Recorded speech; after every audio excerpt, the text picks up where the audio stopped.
Yoldaşımın xəyanətindən sonra toparlana bilmirəm. Bu mənə çox ağırdır. Özümü yerlərdə hiss eləyirəm.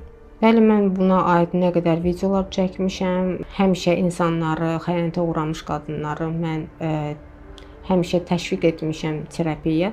Çox ağır bir şeydir. Mən terapiyaya gələn qadınlardan görürəm ki, çox ağırdır onların keçirdiyi hisslər. Birinci o hisslərdən azad olmalıdır. Sonra bunun səbəbini öyrənməlidir, başa düşməlidir, aydınlaşdırmalıdır.